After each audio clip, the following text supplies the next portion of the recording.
미국이 발칵 뒤집혔습니다. 한국은 방위비를 안 낸다라며 거짓말 정치로 한국을 압박하던 트럼프 정부. 다른 나라들처럼 한국도 결국 미국에게 굽힐 거라 확신했죠. 하지만 대한민국은 굴복 대신 반격을 선택했습니다. 모든 한국 기업이 철수를 선언했고 그들의 새로운 행방은 세상을 놀라게 했습니다. 350억 달러 한국 조선업에 투자하겠습니다. 러시아의 충격 발표에 미국 정부는 부랴부랴 한국을 대체할 나라를 찾아 나섰지만 오직 한국만 가능했다는 것을 깨닫고 패닉에 빠졌죠. 도대체 무슨 일이 있었던 걸까요? 미국의 20년 계획을 부숴버린 대한민국의 결단력 지금 시작합니다. 세 척 중 2척. 미국이 보유한 쇠빙선 중 정비소에 묶인 숫자입니다. 가동률 30%라는 충격적인 수치 앞에서 저는 할 말을 잃었어요. 북극의 패권을 주장하는 초강대국의 실상이 이렇다니. 그런데 더 충격적인 건 따로 있었죠. 바로 이런 현실을 덮고 한국은 방위비를 거의 내지 않는다는 거짓말로 동맹을 흔드는 우리 대통령이었습니다. 2025년 7월 15일 그 발언이 나온 백악관 상황실에서 저는 숨이 막혔어요. 왜 진실 대신 거짓을 선택했을까? 왜 동맹을 쇠사슬로 만들려 했을까? 저는 마이클 로웰, 미 국방부 수석 분석관입니다. 20년간 한미 동맹을 연구하고 분석해온 제가 그날 처음으로 동맹의 본질에 의문을 품었죠. 트럼프 대통령의 발언이 끝나자마자 상황실이 술렁거렸습니다. 그런데 아무도 정정하려 하지 않았어요. 오히려 몇몇은 고개를 끄덕이기까지 했죠. 저는 즉시 노트북을 열어 실제 데이터를 확인했습니다. 한국의 방위비 분담금은 연간 10억 달러를 넘었고 이는 주한미군 주둔 비용의 42%에 달했어요.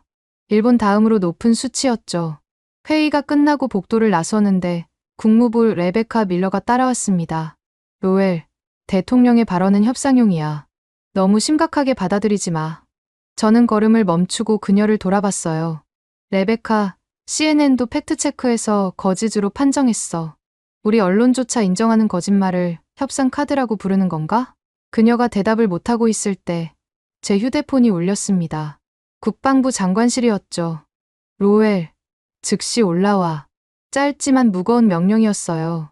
엘리베이터 안에서 저는 불안감을 떨칠 수 없었습니다. 20년 경력 중 장관이 직접 호출한 건 손에 꼽을 정도였으니까요. 문을 열자 예상보다 많은 사람들이 모여 있었죠. CIA 한반도 팀장, 합참 북극전략 담당관, 그리고 낯선 얼굴 몇 명이 더 있었습니다. 장관이 무거운 목소리로 말했어요. 로웰, 한국이 움직이기 시작했네. 대통령의 발언 이후 그들이 러시아와 접촉했다는 첩보가 들어왔어. 자네가 우리의 실제 군사력, 특히 북극 전력을 전면 재검토해주게. 그리고 한국이 왜 그런 선택을 했는지도 분석해주게나. 저는 사무실로 돌아와 즉시 기밀 데이터베이스에 접속했습니다. 먼저 확인한 건 북극 전력이었죠. 화면에 뜬 숫자를 보고 저는 눈을 의심했어요. 미국 쇠빙선 총 3척, 헤일리오는 엔진 교체 중, 폴라스타는 선체 수리 중. 실제 운용 가능한 건 낡은 북극 고무 한 척뿐이었습니다. 그런데 러시아는 어땠을까요?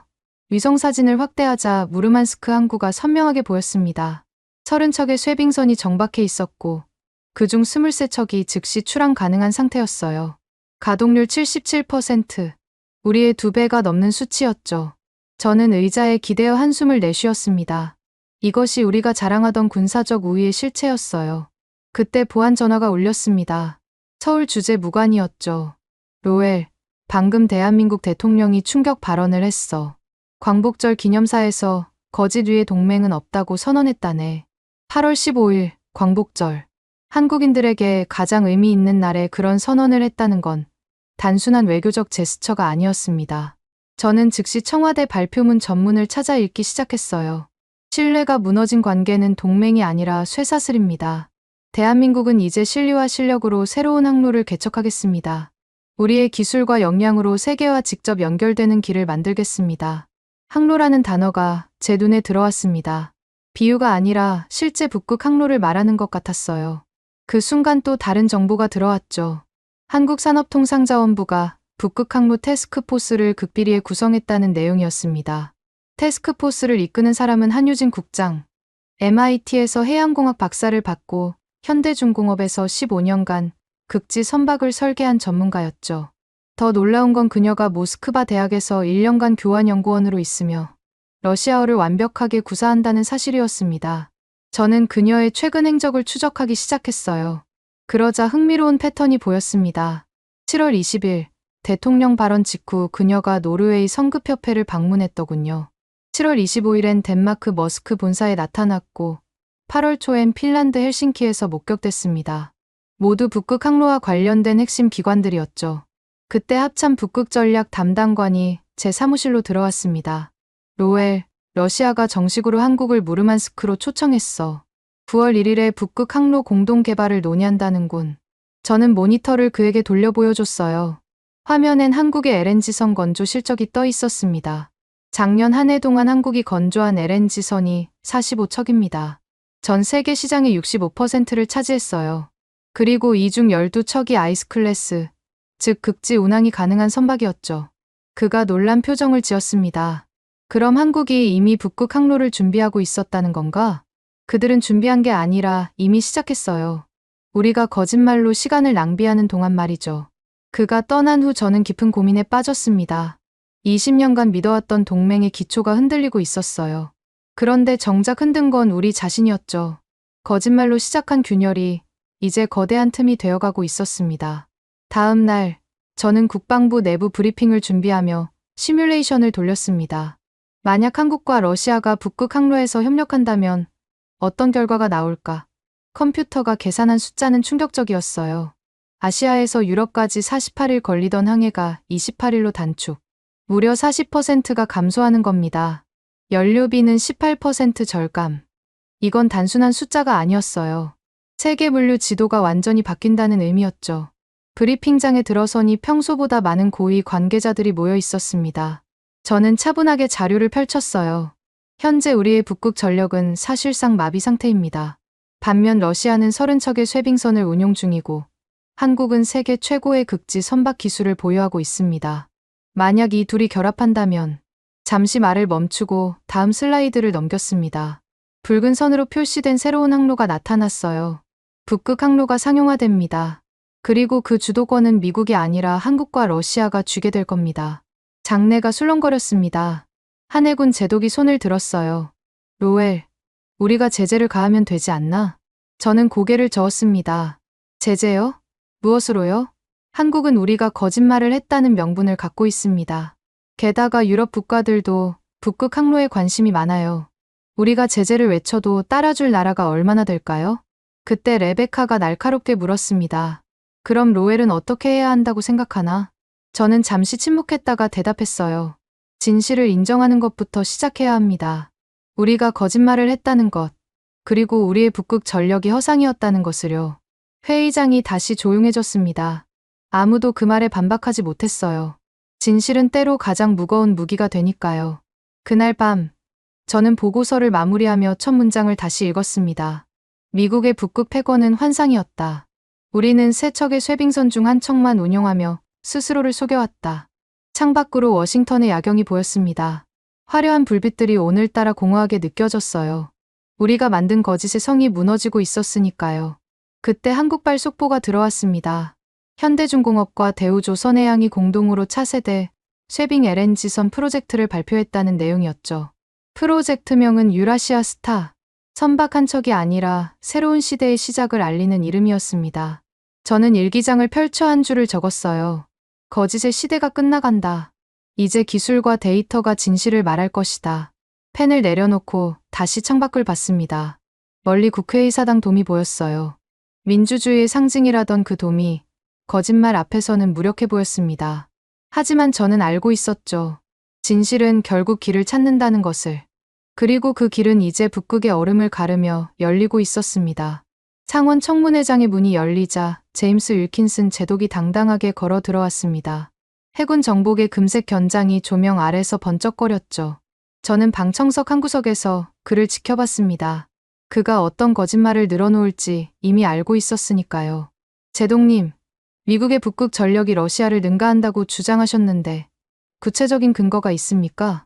상원 군사위원회 의장의 질문이 떨어지자 윌킨스는 자신만만하게 대답했어요. 물론입니다. 우리는 최첨단 기술로 무장한 쇄빙선을 보유하고 있으며 언제든 북극해를 장악할 수 있습니다. 러시아의 낡은 함대와는 비교가 되지 않죠.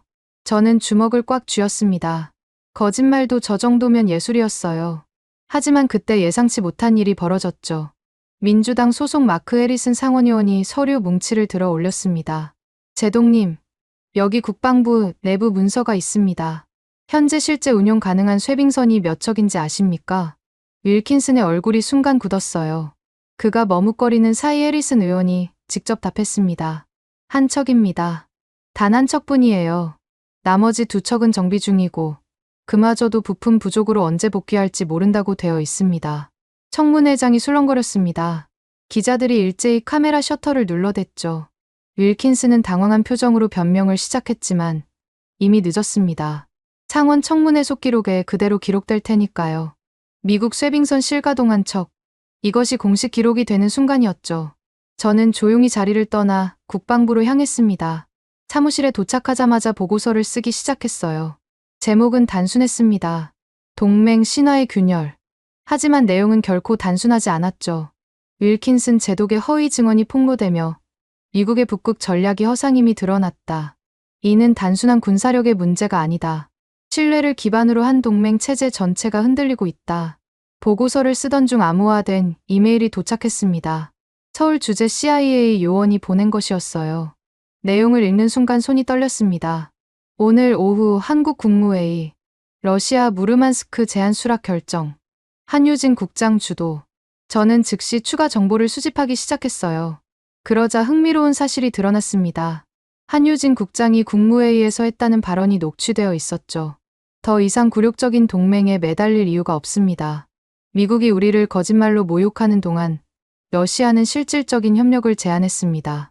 우리의 기술과 그들의 인프라가 만나면 새로운 길이 열릴 겁니다.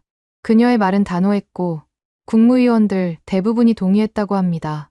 반대는 단 2명뿐이었어요. 그때 레베카 밀러가 제 사무실로 들어왔습니다. 얼굴이 붉게 상기되어 있었죠. 로엘, 한국을 막아야 해. 러시아와 손잡으면 제재 대상이 될 거라고 경고해. 저는 의자에 기대어 그녀를 바라봤습니다. 레베카, 우리가 무슨 명분으로? 윌킨슨 제독의 거짓말이 방금 전국에 생중계됐어. 우리의 신뢰도는 바닥을 치고 있다고. 그녀가 주먹으로 책상을 쳤습니다. 그래도 한국은 우리 동맹국이야. 러시아는 적이고 동맹은 상호 신뢰가 전제야. 우리가 먼저 그 신뢰를 깼어. 레베카는 한동안 말없이 서 있다가 돌아서며 말했죠. 그래도 시도는 해봐야지. 국무부 명의로 경고문을 보낼 거야. 그녀가 나간 후 저는 깊은 한숨을 내쉬었습니다. 경고문이 무슨 소용이 있을까요? 이미 한국은 결정을 내렸고 우리에겐 그들을 막을 실질적인 수단이 없었으니까요. 다음 날 아침 예상대로 국무부는 한국 정부에 공식 서한을 보냈습니다. 러시아와의 협력은 국제 제재를 위반하는 것이며 동맹 관계에 심각한 손상을 초래할 것이라는 내용이었죠. 하지만 서울의 반응은 차가웠습니다. 외교부 대변인의 논평은 단 한 줄이었어요. 우리는 국제법과 원칙에 따라 행동할 것입니다. 침묵. 그것이 한국의 대답이었습니다. 더 이상의 설명도 변명도 없었어요. 그저 묵묵히 자신들의 길을 가겠다는 의지만 보였죠.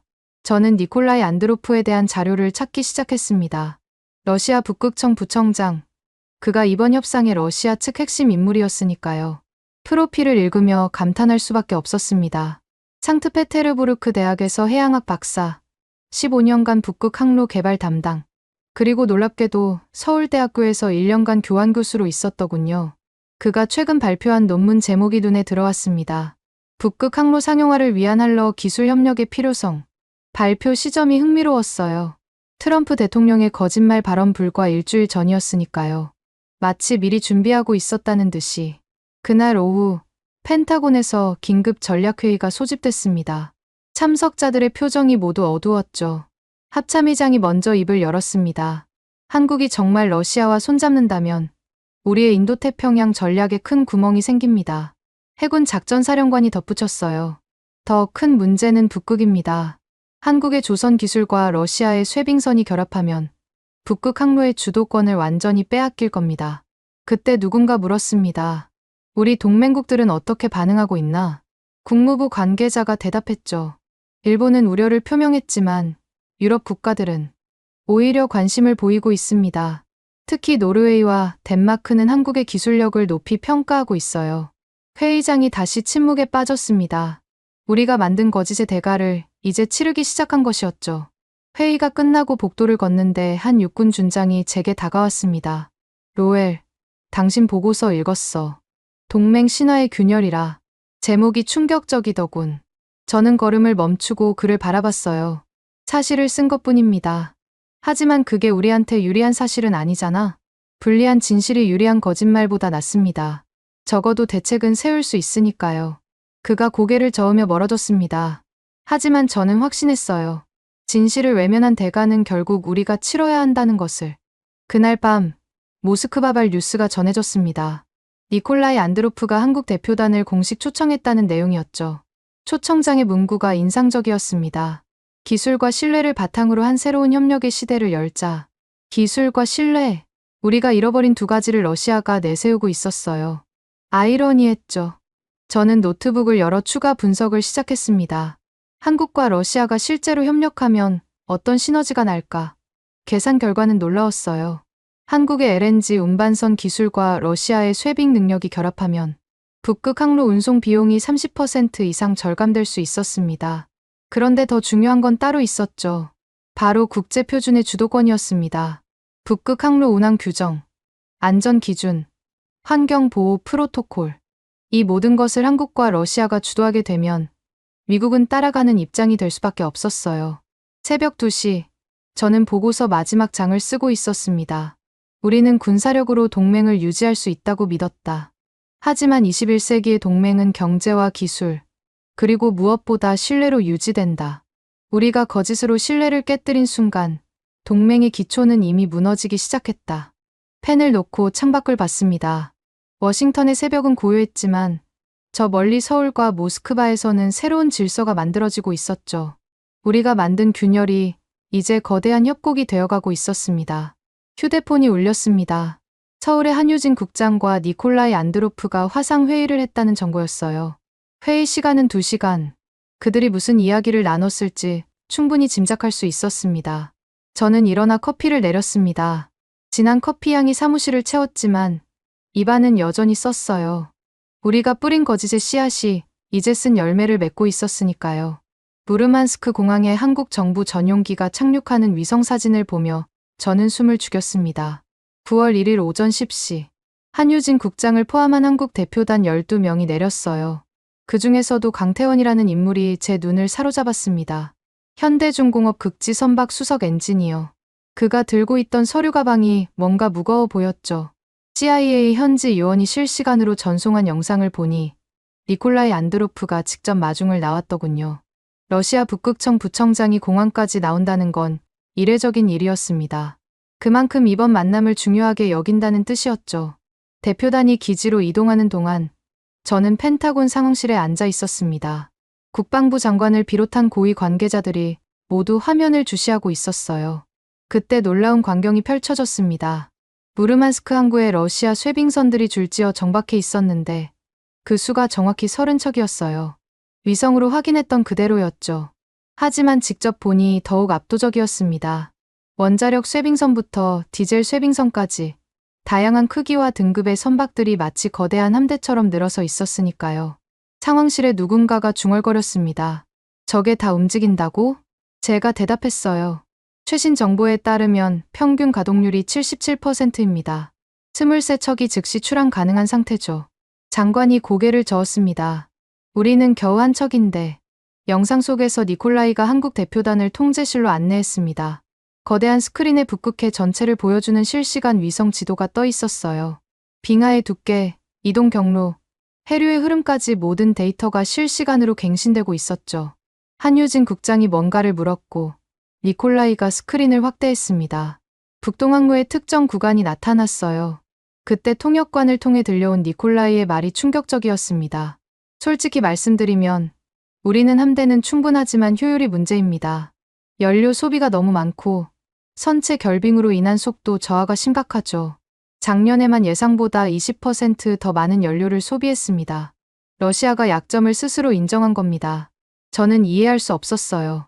왜 굳이 약점을 드러내는 걸까? 그때 강태원이 앞으로 나섰습니다. 그가 서류 가방에서 태블릿을 꺼내더니 뭔가를 보여주기 시작했어요. 화면을 확대해보니 복잡한 설계도면이었습니다. 통역관의 목소리가 들려왔죠. 한국의 폐열 회수 시스템입니다. 엔진 폐열을 선체 표면으로 순환시켜 결빙을 방지하고 동시에 연료 효율을 높이는 기술이죠. 우리가 건조한 아이스 클래스 LNG선에는 이미 적용되어 있습니다. 니콜라이의 눈이 반짝였습니다. 그는 즉시 기술진을 불러 검토하게 했어요. 러시아 엔지니어들이 도면을 보며 흥분하기 시작했습니다. 한 사람이 러시아어로 빠르게 뭔가를 말했는데 통역이 늦게 따라왔죠. 이론적으로 연료 효율이 18% 이상 개선될 수 있겠군요. 게다가 선체 보호 효과도 탁월하고 니콜라이가 한유진을 바라보며 말했습니다. 이 기술을 우리 쇠빙선에 적용할 수 있습니까? 한유진이 고개를 끄덕였어요. 개조는 가능합니다. 하지만 우리에게도 필요한 게 있죠. 실제 북극 항로에서의 운항 데이터와 경험입니다.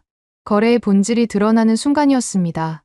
한국은 기술을, 러시아는 인프라와 경험을, 서로가 서로에게 필요한 것을 가지고 있었던 거죠. 니콜라이가 잠시 생각하더니 결단을 내렸습니다. 공동 시범항해를 제안합니다. 우리 쇠빙선과 한국의 기술이 적용된 선박이 함께 북동항로를 운항하는 겁니다.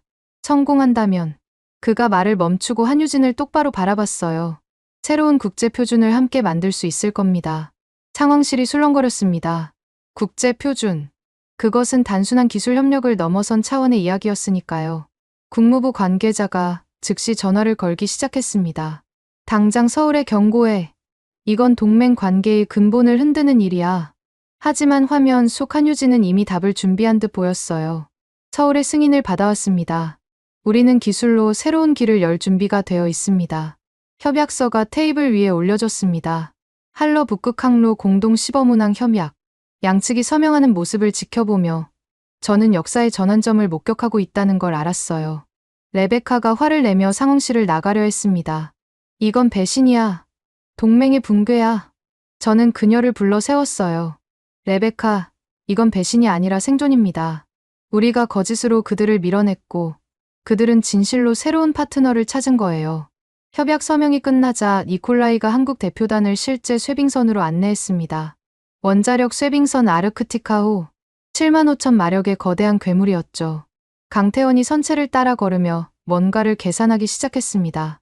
그가 니콜라이에게 말했어요. 열 전달 시스템을 여기에 설치하면, 그리고 측면 온수 분사 노즐을 추가하면 기술적인 대화가 이어졌지만 핵심은 명확했습니다. 한국의 기술이 러시아의 거대한 인프라와 만나고 있었던 거죠. 그때 한유진이 의미심장한 말을 했습니다. 기술에는 국경이 없습니다. 하지만 신뢰에는 선택이 있죠. 우리는 신뢰할 수 있는 파트너를 선택했을 뿐입니다. 그 말이 마치 우리를 향한 메시지처럼 들렸어요. 미국이 잃은 것은 단순히 기술 협력의 기회가 아니었습니다. 70년 동맹국의 신뢰를 잃은 거였죠. 합의 발표가 국제 언론에 타전되자 워싱턴은 발칵 뒤집혔습니다. 백악관은 즉각 성명을 발표했어요. 한국의 결정에 깊은 우려를 표명한다. 이는 자유진영의 단결을 해치는 행위다. 하지만 서울의 반응은 담담했습니다.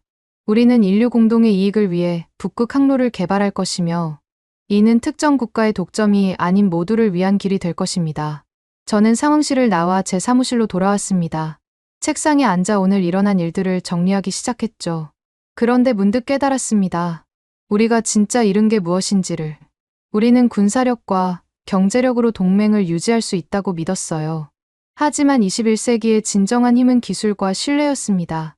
그리고 우리는 거짓말로 그 두 가지를 모두 잃었죠. 저녁 무렵 추가 정보가 들어왔습니다. 러시아가 한국 기술진 100명을 무르만스크에 초청했고 한국은 러시아 선원 50명을 울산으로 초대했다는 내용이었어요. 인적 교류까지 시작된 겁니다.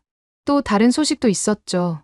노르웨이와 덴마크가 한러 협력에 관심을 표명했고 일본조차 조심스럽게 접촉을 시도하고 있다는 거였어요. 저는 보고서 마지막 문장을 쓰며 한숨을 내쉬었습니다. 오늘 무르만스크에서 목격한 것은 단순한 기술 협력이 아니었다. 그것은 새로운 질서의 시작이었고 미국 주도 체제의 균열이 본격화되는 신호였다. 우리가 만든 거짓의 틈새로 새로운 동맹이 자라나고 있다. 창밖으로 어둠이 내려앉고 있었습니다. 워싱턴의 화려한 불빛들이 하나둘 켜졌지만 저에겐 그 불빛들이 점점 멀어지는 것처럼 느껴졌어요. 휴대폰이 울렸습니다. 무르만스크 현장의 마지막 영상이었죠. 한국과 러시아 대표단이 함께 만찬을 하는 모습이었어요. 그들은 웃고 있었고 미래를 이야기하고 있었습니다. 저는 홀로 사무실에 앉아 중얼거렸습니다. 거짓보다 더 위험한 건 자만이었구나. 우리는 영원히 정상에 있을 거라고 자만했고 그 사이 세상은 변했어. 모니터를 끄고 일어섰습니다. 내일은 더 충격적인 소식이 들려올 거였어요. 시범항의 결과가 나올 테니까요. 그리고 그 결과는 이미 예견되어 있었죠. 한국과 러시아의 성공, 그리고 미국의 고립, 영하 50도. 제가 받은 실시간 기상 데이터의 첫 줄이었습니다. 9월 20일, 북극해 빌키츠키 해협의 기온이었죠. 한국과 러시아의 시범항해가 시작되는 바로 그곳이었습니다.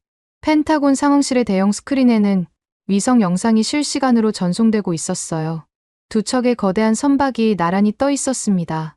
러시아의 원자력 쇄빙선 아르크티카호와 한국의 개조 LNG선 천지호. 천지호는 불과 일주일 전에 한국 기술진이 급히 개조한 선박이었죠.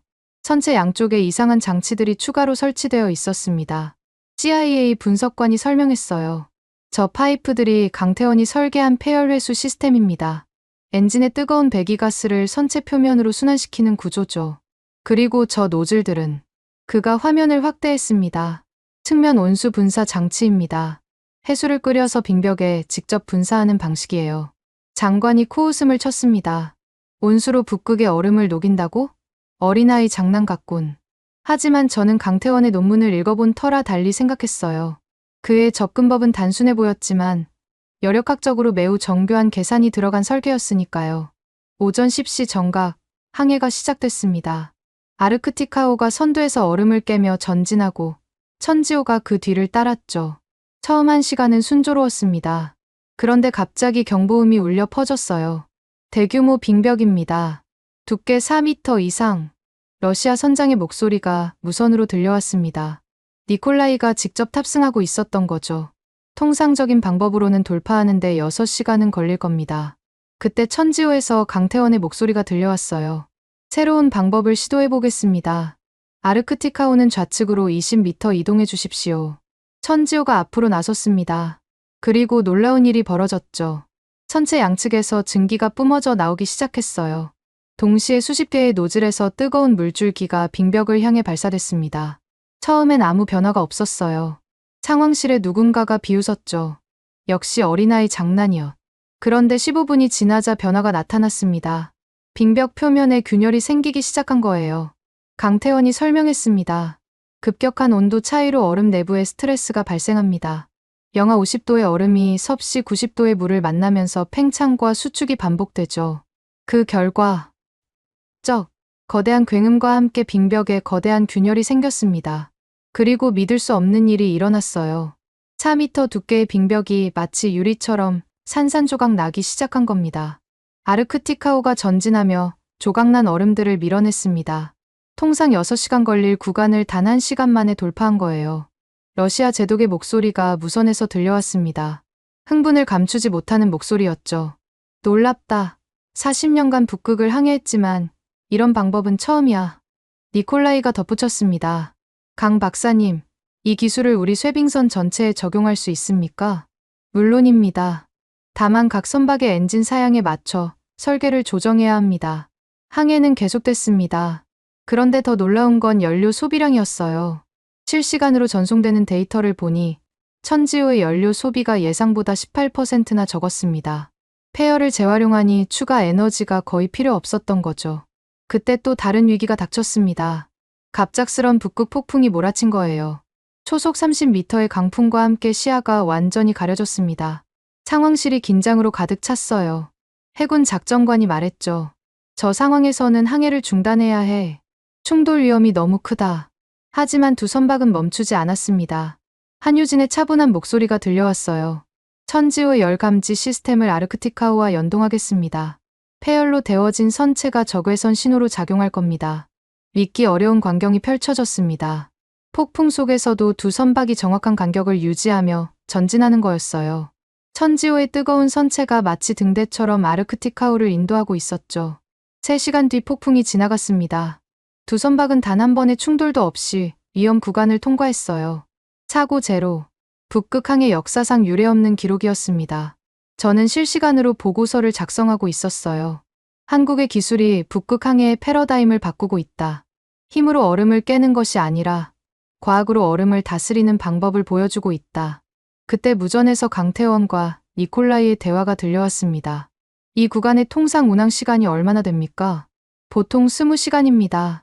기상이 나쁘면 30시간까지도.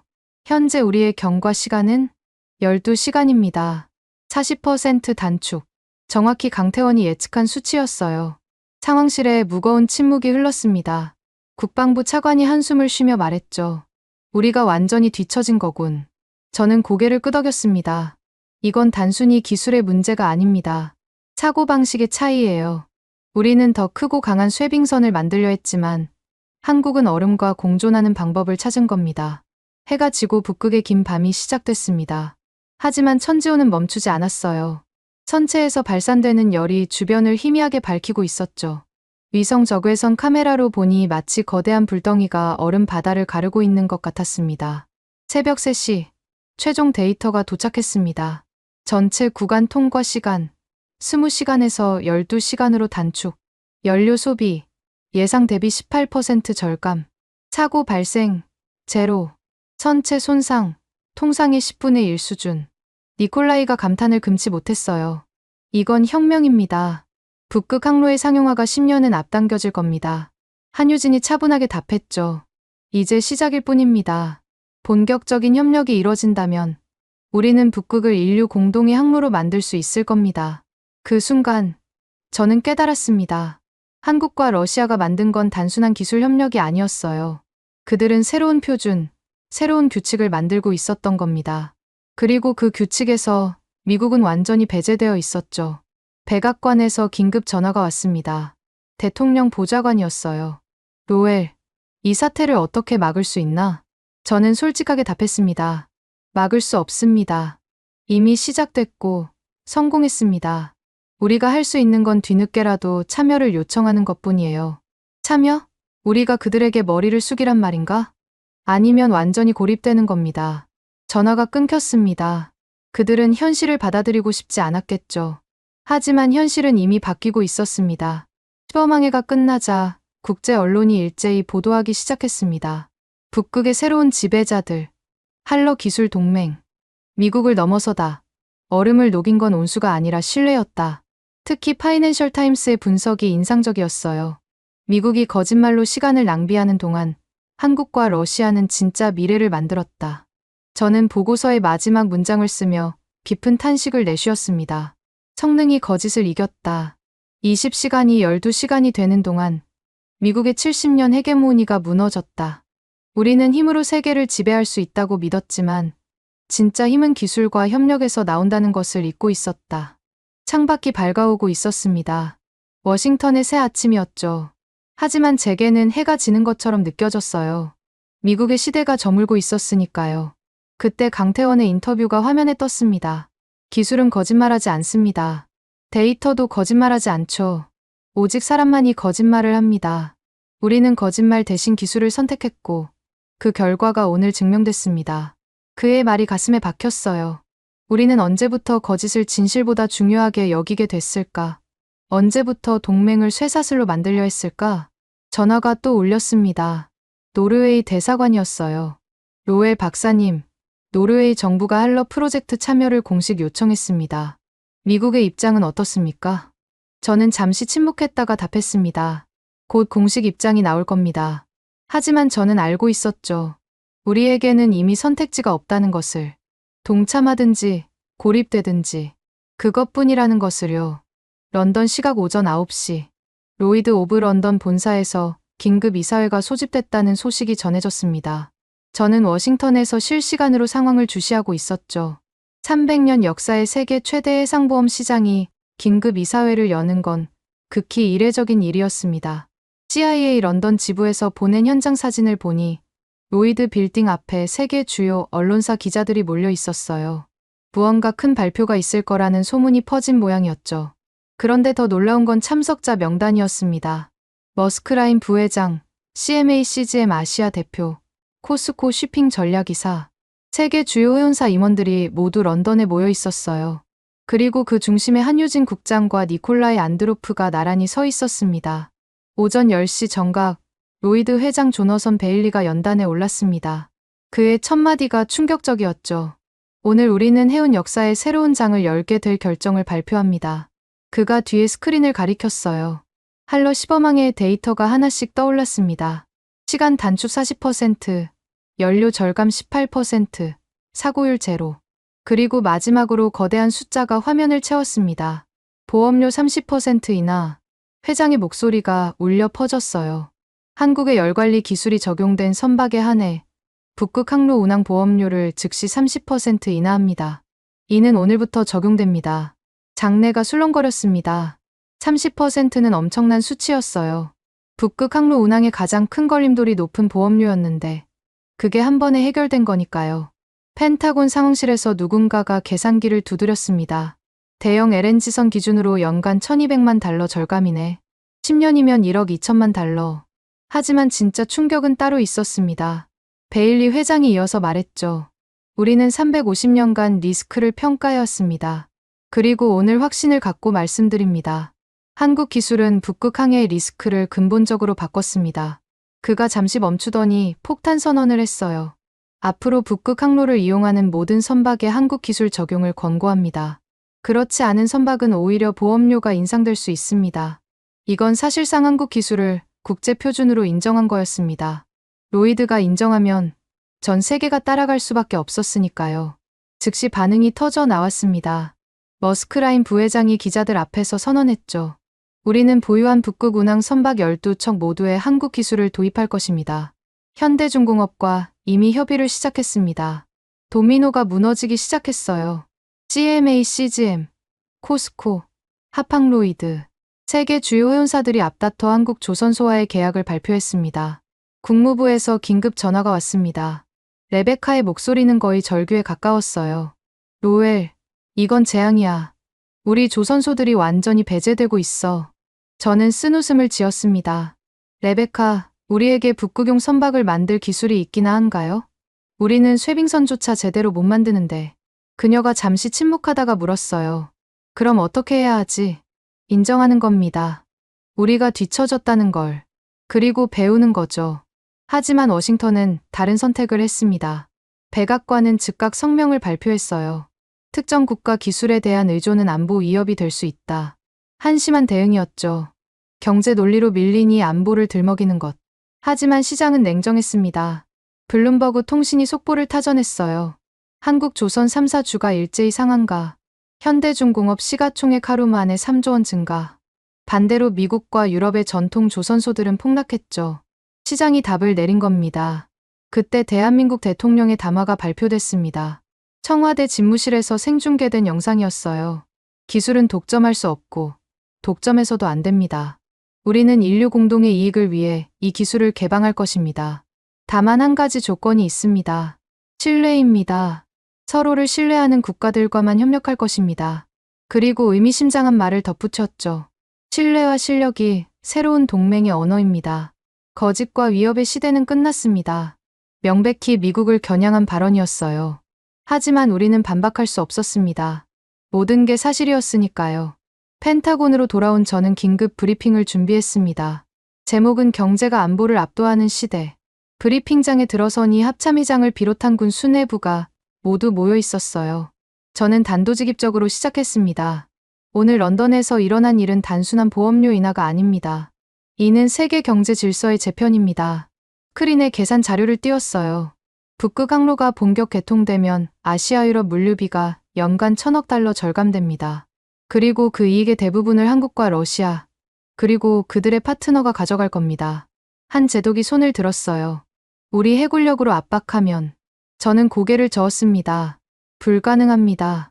이미 노르웨이, 덴마크, 핀란드가 할러 프로젝트에 참여를 선언했고 영국도 긍정적입니다. 우리가 압박하면 오히려 고립될 겁니다. 그때 놀라운 소식이 전해졌어요. 일본이 한국과의 기술 협력을 공식 요청했다는 거였죠. 미국의 가장 확실한 동맹국조차 현실을 인정한 겁니다. 저는 브리핑을 마무리하며 말했습니다. 우리에게는 두 가지 선택지가 있습니다. 늦게라도 협력을 요청하거나 아니면 새로운 질서에서 완전히 배제되거나. 합참의장이 무거운 목소리로 물었어요. 로엘, 정말 우리가 이렇게 무력한가? 무력한 게 아니라 무의미해진 겁니다. 항공모함과 미사일로는 보험료를 못 바꾸니까요. 그날 저녁, 저는 개인 일기를 썼습니다. 경제는 진실을 따른다. 오늘 로이드가 증명한 건 단순한 보험료 계산이 아니었다. 거짓말로 만든 동맹보다 기술로 만든 협력이 더 강하다는 진실이었다. 우리는 70년간 힘으로 세계를 지배했지만 이제 그 시대가 끝나가고 있다. 밤 11시 마지막 뉴스가 들어왔습니다. 싱가포르 정부가 북극 항로 허브 터미널 건설을 발표했고 파트너로 한국을 지정했다는 내용이었어요. 아시아의 물류 중심지마저 한국 손을 들어준 겁니다. 더 충격적인 건 미국 기업들의 반응이었습니다. 엑손모빌과 쉐브론이 한국 조선소에 극지용 LNG 운반선 발주를 문의했다는 거예요. 미국 정부가 아무리 막으려 해도 기업들은 이미 움직이고 있었죠. 월스트리트 저널의 사설이 화면에 떴습니다. 미국 정부는 언제까지 현실을 부정할 것인가? 동맹을 거짓으로 대하면 동맹도 우리를 떠난다. 한국이 증명한 건 기술력만이 아니다. 신뢰받는 파트너가 되는 법을 보여준 것이다. 저는 창밖을 바라봤습니다. 워싱턴의 밤거리는 여전히 화려했지만 그 불빛들이 쓸쓸해 보였어요. 전화가 울렸습니다. 국방부 장관이었죠. 로엘, 내일 백악관 회의가 있네. 자네도 참석하게. 대통령께서 직접 듣고 싶어 하신다더군. 무엇을요? 어떻게 하면 한국을 다시 우리 편으로 만들 수 있는지. 저는 쓴웃음을 지었어요. 장관님, 그들은 우리 편이었습니다. 우리가 거짓말로 밀어낸 거죠. 그럼 어떻게 해야 하나? 진실을 말하는 것부터 시작해야죠. 그리고 신뢰를 다시 쌓는 겁니다. 하지만 그들이 우리를 필요로 할지는 모르겠습니다. 이제 그들에겐 새로운 파트너들이 있으니까요. 전화를 끊고 저는 마지막으로 오늘의 데이터를 정리했습니다. 로이드의 보험료 30% 인하 발표는 시작일 뿐이었어요. 세계 10대 해운사 중 8개사가 한국 기술 도입을 결정했고 한국 조선 3사의 수주 잔량은 450억 달러를 돌파했습니다. 반면 미국 조선소들의 주가는 평균 23%나 하락했죠. 숫자가 모든 걸 말해주고 있었어요. 세계는 이미 바뀌었고 우리만 과거에 머물러 있었던 겁니다. 국무부 회의실의 공기가 무거웠습니다. 레베카 밀러가 서류 뭉치를 테이블에 내려놓으며 말했죠. 제재 협조 서한을 준비했습니다. 유럽연합, 일본, 호주, 모든 동맹국에 보낼 겁니다. 저는 그 서한의 초안을 읽어봤어요. 러시아와의 북극 협력은 국제 제재 위반이라는 내용이었죠. 하지만 저는 이미 알고 있었습니다. 이 시도가 실패할 거라는 걸. 레베카, 이미 늦었어요. 노르웨이와 덴마크가 할러 프로젝트에 참여를 선언했고 영국도 관심을 보이고 있습니다. 그녀가 날카롭게 쏘아봤어요. 그래도 시도는 해야지. 미국의 리더십을 보여줘야 한다고. 리더십. 그 단어가 공허하게 들렸습니다. 거짓말로 신뢰를 잃은 나라가 무슨 리더십을 말하는 걸까요? 다음 날 아침, 제재 협조 서한이 발송됐습니다. 그리고 각국의 반응이 속속 들어오기 시작했죠. 먼저 노르웨이의 답변이 왔어요. 북극 개발은 인류 공동의 과제입니다. 우리는 실질적인 기술 협력을 지지합니다. 정중한 거절이었죠. 덴마크도 마찬가지였습니다. 환경적으로 안전한 북극 항로 개발은 모두의 이익입니다. 한국의 기술이 그것을 가능하게 한다면 환영할 일입니다. 심지어 일본마저 애매한 입장을 보였어요. 미국의 우려를 이해하지만 경제적 실익도 고려해야 합니다. 레베카는 분노했지만 저는 놀라지 않았습니다. 세계는 이미 달라졌으니까요. 그때 더 충격적인 소식이 전해졌어요. 한국과 러시아가 공동으로 북극 운항 국제 표준안을 국제해사기구 IMO에 제출했다는 거였죠. 표준안의 내용을 입수해 읽어보니 감탄할 수밖에 없었습니다. 선박 열관리 시스템, 환경 보호 프로토콜, 안전 운항 지침, 모든 게 체계적으로 정리되어 있었어요. 그리고 가장 중요한 문구가 눈에 띄었습니다. 이 표준은 모든 국가에 개방되어 있으며 기술 이전과 교육 프로그램을 포함합니다. 한유진의 전략이 보였어요. 제재로 고립시키려는 미국과 달리 한국은 모두를 포용하는 표준을 만들고 있었던 겁니다. IMO 사무국에서 비공식 정보가 흘러나왔습니다. 초기 반응 조사 결과 회원국의 80%가 긍정적이라는 거였어요. 특히 개발도상국들이 적극적이었죠. 기술 이전을 약속했으니까요. 저는 국방부 사무실에 앉아 마지막 보고서를 쓰기 시작했습니다. 제목은 제재 시대의 종말. 미국은 70년간 제재를 무기로 사용해왔다. 하지만 이제 그 무기가 무뎌졌다. 세계는 제재보다 협력을, 고립보다 표준을 선택하고 있다. 한국이 보여준 것은 새로운 리더십의 모델이다. 포용하고, 공유하고, 함께 성장하는 리더십. 보고서를 쓰던 중 장관실에서 전화가 왔어요. 로엘, 자네 보고서가 너무 비관적이라는 의견이 있네. 좀 순화해 줄 수 없겠나? 저는 잠시 침묵했다가 대답했습니다.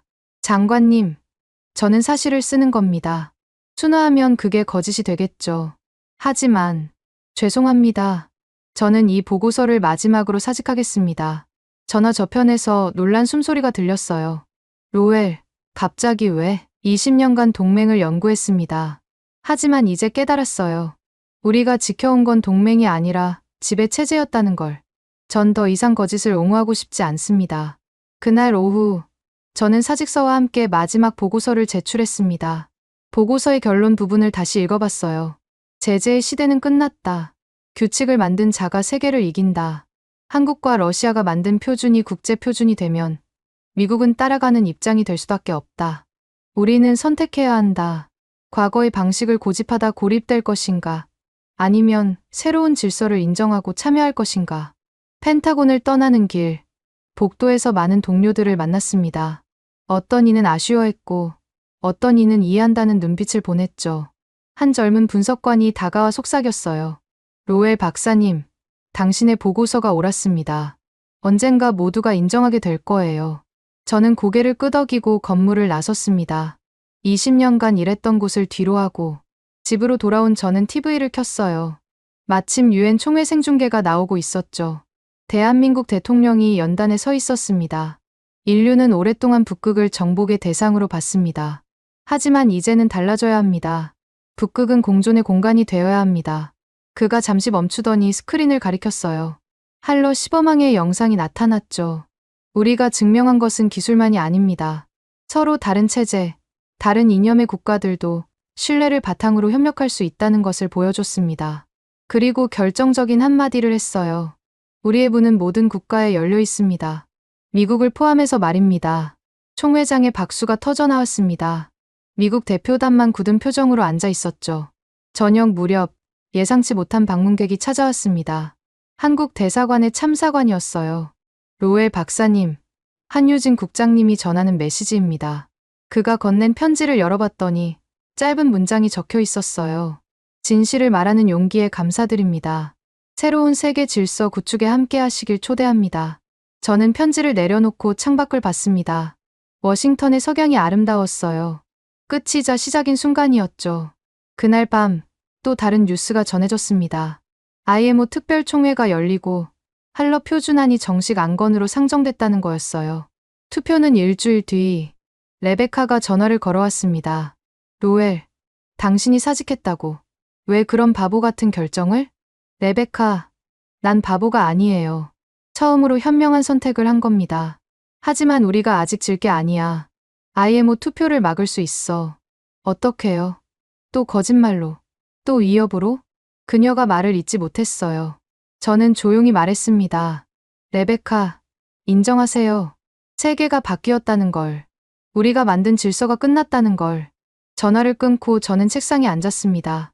이제 정부 분석관이 아닌 한 개인으로서 글을 쓰기 시작했어요. 제목은 새로운 세계, 새로운 규칙. 미국은 2차 대전 이후 국제 질서를 주도해왔다. 브레튼우즈 체제, 유엔, 세계은행. 모든 규칙을 우리가 만들었다. 하지만 이제 새로운 규칙 제정자가 나타났다. 그들은 무력이 아닌 기술로, 제재가 아닌 포용으로 규칙을 만든다. 다음 날 워싱턴 포스트가 제 기고문 게재를 요청했습니다. 저는 수락했어요.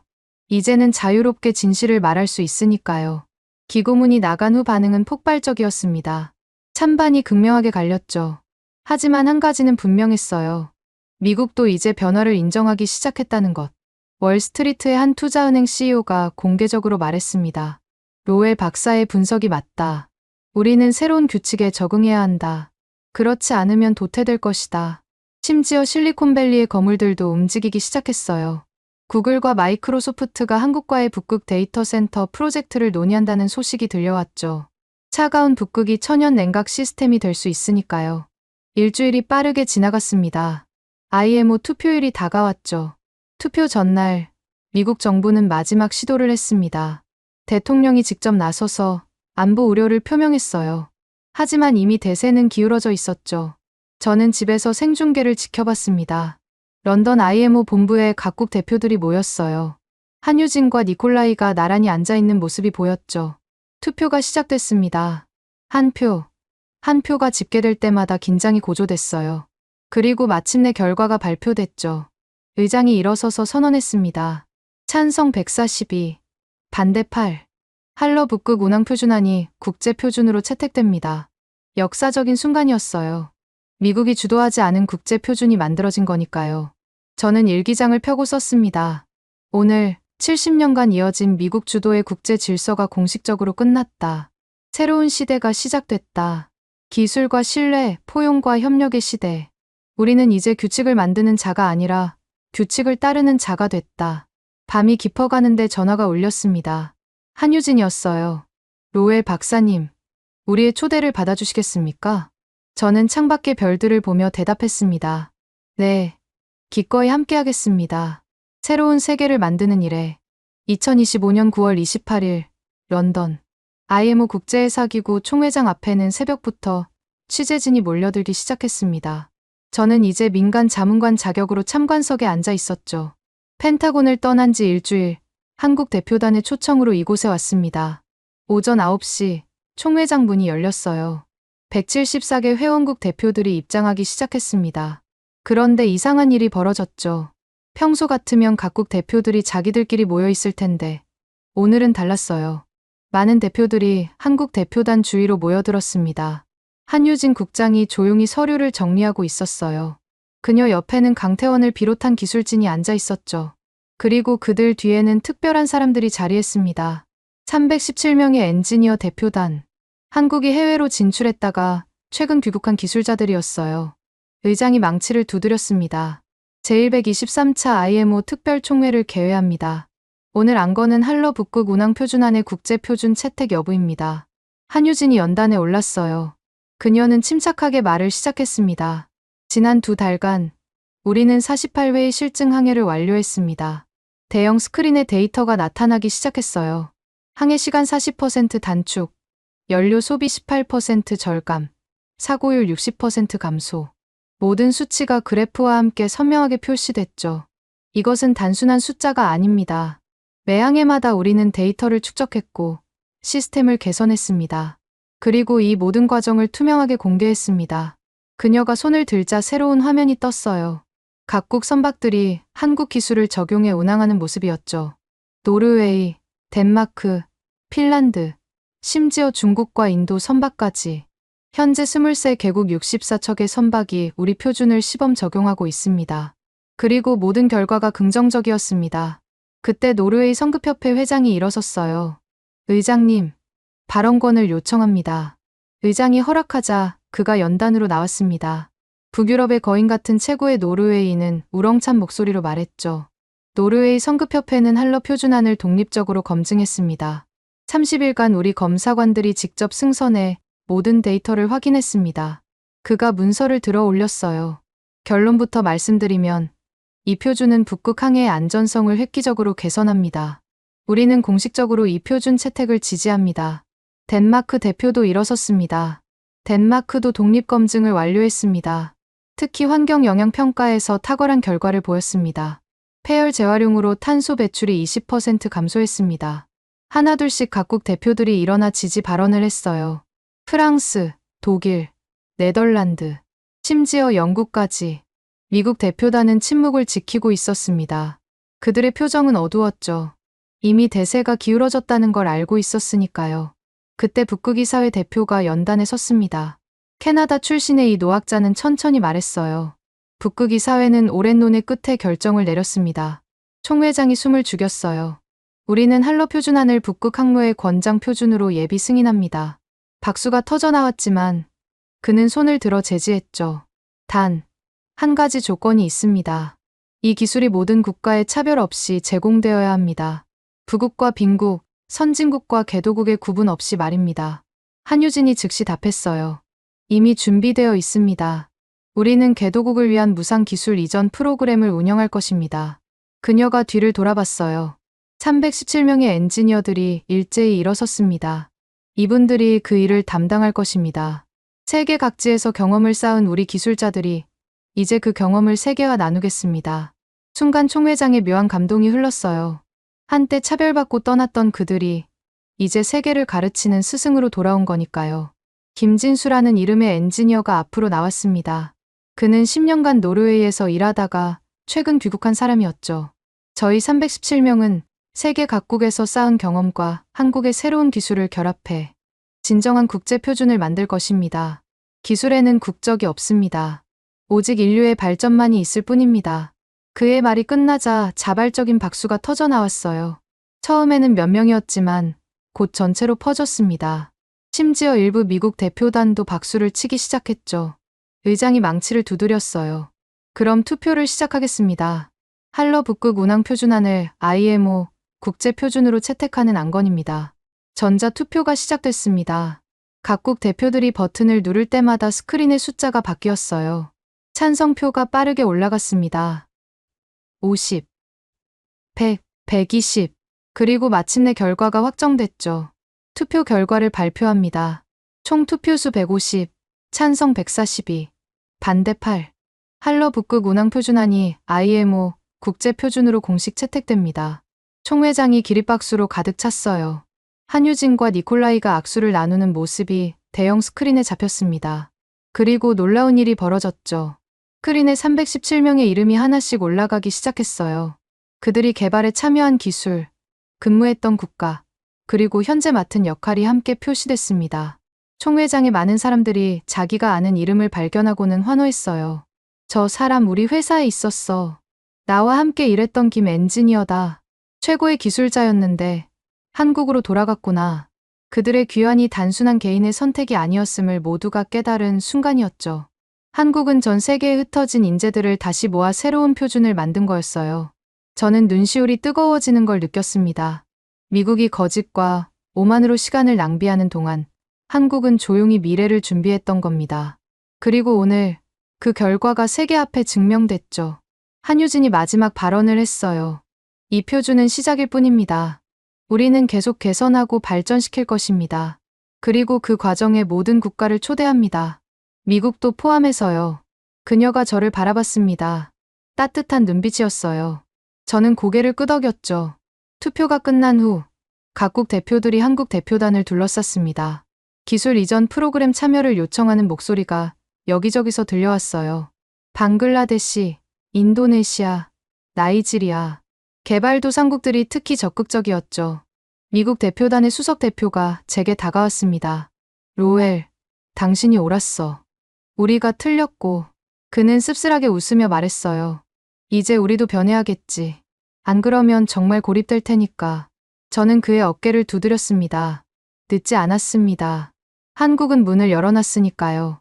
그날 저녁, 런던 시내 한 레스토랑에서 축하 만찬이 열렸습니다. 한국 대표단, 러시아 대표단, 그리고 새로 참여를 결정한 국가들이 모였죠. 니콜라이가 일어나 건배를 제안했어요.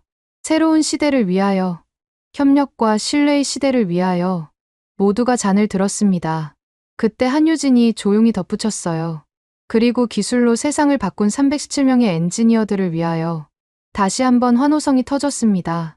그들 한 명 한 명이 진정한 영웅이었으니까요. 저는 창밖을 바라봤어요. 런던의 야경이 아름다웠습니다. 템스강에 반짝이는 불빛들이 마치 새로운 항로를 알려주는 등대 같았죠. 전화가 울렸습니다. 워싱턴에서 온 전화였어요. 백악관이었죠. 로엘 박사님, 대통령께서 당신과 통화하길 원하십니다. 잠시 후 대통령의 목소리가 들렸어요. 로엘, 우리가 실수했네. 자네 말이 맞았어. 이제 어떻게 해야 하나? 저는 한유진을 바라보며 답했습니다. 진실을 인정하고 협력을 요청하는 겁니다. 그들은 거절하지 않을 거예요. 왜냐하면 잠시 멈췄다가 말을 이었죠. 그들이 보여준 건 복수가 아니라 포용이었으니까요. 전화를 끊고 저는 일기를 썼어요. 진실은 결국 이긴다. 오늘 런던에서 세계는 새로운 리더십을 목격했다. 힘이 아닌 기술로, 제재가 아닌 포용으로, 거짓이 아닌 진실로 이끄는 리더십을. 미국의 시대는 끝났지만 인류의 새로운 시대가 시작됐. 9월 29일, 울산. 현대중공업 조선소의 거대한 도크가 아침 햇살에 빛나고 있었습니다. 오늘은 특별한 날이었죠. 차세대 쇠빙 LNG선, 유라시아 스타의 진수식. 단순한 배 한 척의 탄생이 아니라 새로운 시대의 상징이 태어나는 날이었습니다. 저는 귀빈석에 앉아 있었어요. 불과 2달 전만 해도 미국 국방부 수석 분석관이었던 제가 이제는 한국 정부의 초청을 받은 민간 자문관으로 이 자리에 있다는 게 아직도 실감이 나지 않았죠. 오전 10시 의전 행사가 시작됐습니다. 그런데 놀라운 광경이 펼쳐졌어요. 붉은 카펫 위로 2사람이 나란히 걸어왔습니다. 대한민국 대통령과 러시아 대통령 푸틴이었죠. 냉전 시대였다면 상상도 못할 일이었습니다. 두 정상이 연단에 오르자 수천 명의 참석자들이 일제히 일어섰어요. 그 중에서도 유독 눈에 띄는 집단이 있었습니다. 317명의 엔지니어들. 그들은 모두 같은 작업복을 입고 있었는데 가슴에는 기술자의 자부심이라는 문구가 새겨져 있었죠. 대한민국 대통령이 먼저 말문을 열었습니다. 오늘 우리가 진수하는 건 배가 아닙니다. 새로운 연결, 새로운 신뢰, 새로운 미래입니다. 그가 거대한 선체를 가리켰어요. 길이 300m, 폭 50m의 거대한 유라시아 스타가 도크에 우뚝 서 있었죠. 이 배는 한국의 기술과 러시아의 경험, 그리고 세계의 지혜가 모여 만들어졌습니다. 지배가 아닌 존중으로, 독점이 아닌 공유로, 대결이 아닌 협력으로 만든 결과물입니다. 푸틴 대통령이 이어서 말했어요. 냉전 시대, 우리는 서로를 적으로 여겼습니다. 하지만 오늘 우리는 파트너로 서 있습니다. 이것이 가능했던 이유는 단 하나입니다. 신뢰입니다. 그가 한국 대통령을 바라보며 웃었죠. 한국은 약속을 지켰고 기술을 나눴으며 함께 성장하자고 손을 내밀었습니다. 이것이 진정한 동맹의 모습입니다. 두 정상이 함께 선언했어요. 지배가 아닌 존중으로 잇는 항로. 그것이 우리의 동맹입니다. 박수가 터져 나왔습니다. 그런데 그때 예상치 못한 일이 벌어졌어요. 미국 대사가 일어서서 박수를 치기 시작한 거죠. 이어서 일본 대사, 중국 대사, 모든 국가의 대표들이 기립박수를 보냈습니다. 이제 진수식의 하이라이트였어요. 강태원이 유라시아 스타의 조종실로 향했습니다. 그를 따라 젊은 엔지니어들이 올라갔죠. 그들은 모두 317명 중 한 명이었고 이제 새로운 시대를 이끌 주역들이었습니다. 시동 걸겠습니다. 강태원의 목소리가 스피커를 통해 울려 퍼졌어요. 거대한 엔진이 깨어나는 소리가 조선소 전체를 울렸습니다. 그 순간 놀라운 일이 일어났죠. 317명의 엔지니어들이 일제히 일어섰습니다. 그들은 아무 말 없이 서서 유라시아 스타를 바라봤어요. 눈물을 흘리는 사람도 있었고 주먹을 꽉 쥔 사람도 있었습니다. 김진수가 크게 외쳤어요. 우리가 해냈습니다. 기술자의 존엄을 되찾았습니다. 그 순간 317명이 함께 외쳤죠. 기술은 거짓말하지 않는다. 이 구호는 지난 2달간 그들의 슬로건이었어요. 거짓과 정치에 지쳐 떠났던 그들이 기술과 진실로 돌아온 것을 상징하는 말이었죠. 도크의 수문이 열리기 시작했습니다. 바닷물이 밀려들어왔고 유라시아 스타가 서서히 떠올랐어요. 그리고 마침내 거대한 선체가 바다로 미끄러지기 시작했습니다. 그때 한유진이 제 옆으로 다가왔어요. 로에 박사님, 이제 시작입니다. 이 배가 열어갈 새로운 항로, 그것이 진정한 변화의 시작이죠. 저는 고개를 끄덕였습니다. 2달 전, 저는 미국의 거짓을 옹호하는 보고서를 쓰고 있었어요. 하지만 이제는 다릅니다. 진실을 위해 일하고 있죠. 그녀가 미소 지었어요. 박사님 같은 분들이 있어서 희망을 가질 수 있었습니다. 미국에도 진실을 아는 사람들이 있다는 것을요. 유라시아 스타가 완전히 물에 떴습니다. 거대한 선체가 울산 앞바다에 당당히 서 있었죠. 선수에는 특별한 문구가 새겨져 있었어요. 기술로 잇는 바다, 신뢰로 여는 미래. 언론사 기자가 제게 다가왔습니다. 로엘 박사님, 소감을 한 말씀 해주시죠. 저는 잠시 생각했다가 답했어요. 7월 15일 트럼프 대통령이 거짓말을 했을 때 저는 그것이 별일 아니라고 생각했습니다. 하지만 그 거짓말 하나가 70년 동맹을 무너뜨렸죠. 그리고 오늘 새로운 동맹이 태어났습니다. 거짓이 아닌 진실로, 힘이 아닌 기술로 만든 동맹이요. 기자가 물었습니다. 미국은 이제 어떻게 해야 할까요? 배워야죠. 겸손하게, 진실하게. 그리고 다시 시작해야 합니다. 오후가 되자 축하 행사가 이어졌어요. 세계 각국에서 온 축하 메시지가 낭독됐습니다. 노르웨이, 덴마크, 핀란드는 물론이고 인도, 브라질, 남아공까지 전 세계가 새로운 시대의 개막을 축하하고 있었죠. 그런데 마지막 메시지가 뜻밖이었습니다. 미국 대통령이었어요. 미국은 과거의 실수를 인정합니다. 그리고 새로운 협력의 시대에 동참하고자 합니다. 한국과 러시아, 그리고 모든 파트너 국가들과 함께 인류 공동의 미래를 만들어가기를 희망합니다. 늦었지만 진심이 느껴지는 메시지였어요. 회장의 박수가 터졌습니다. 해가 지고 있었습니다. 울산의 석양이 유라시아 스타를 황금빛으로 물들였죠.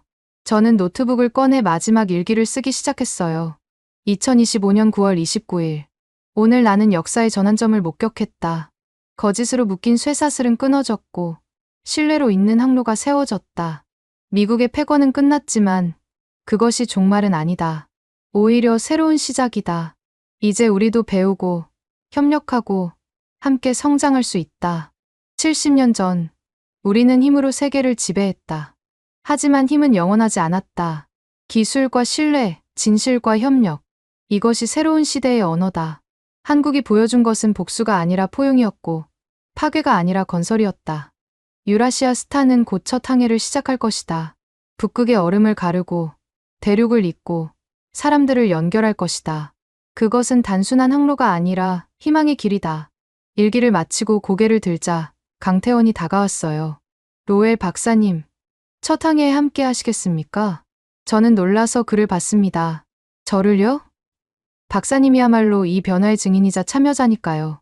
미국인이지만 진실을 말한 용기 있는 분이시죠. 저는 잠시 망설였다가 고개를 끄덕였어요. 영광입니다. 밤이 깊어가는데도 조선소는 환하게 빛나고 있었습니다. 유라시아 스타의 불빛이 바다를 비추고 있었죠. 마치 새로운 등대처럼. 전화가 울렸습니다. 예전 동료였어요. 로엘, 들었어. 내가 한국과 함께 일한다고. 이제 진실을 위해 일하고 있어. 후회하지 않아. 저는 유라시아 스타를 바라보며 답했습니다. 전혀. 처음으로 자유롭고 처음으로 의미 있는 일을 하고 있어. 전화를 끊고 하늘을 올려다봤어요. 별들이 선명하게 빛나고 있었습니다. 북극성이 유독 밝았죠. 새로운 항로를 인도하는 별처럼. 내일이면 유라시아 스타는 첫 항해를 시작할 겁니다. 울산을 떠나 블라디보스토크로, 그리고 북극해를 거쳐 유럽으로. 그것은 단순한 항해가 아니라 새로운 시대로의 여정이 될 거예요. 거짓의 시대는 끝났습니다. 이제 진실과 기술, 신뢰와 협력의 시대가 시작됐죠. 미국은 주도권을 잃었지만 참여할 기회는 남아 있습니다. 저는 이제 그 기회를 만드는 일을 하고 있어요. 미국과 한국, 러시아와 세계를 잇는 다리가 되는 일. 그것이 제가 선택한 새로운 길입니다. 쇠사슬이 아닌 항로. 그것이 우리가 만들어갈 미래입니다. 한국을 응원하신다면, 한국 최고, 한국은 아직 멀었다면, 한국 분발, 여러분들의 소중한 의견을 댓글로 적어주시면 감사드리겠습니다. 영상이 재밌으셨다면 구독과 좋아요 한 번씩 부탁드리겠습니다. 지금까지 감동유나였습니다.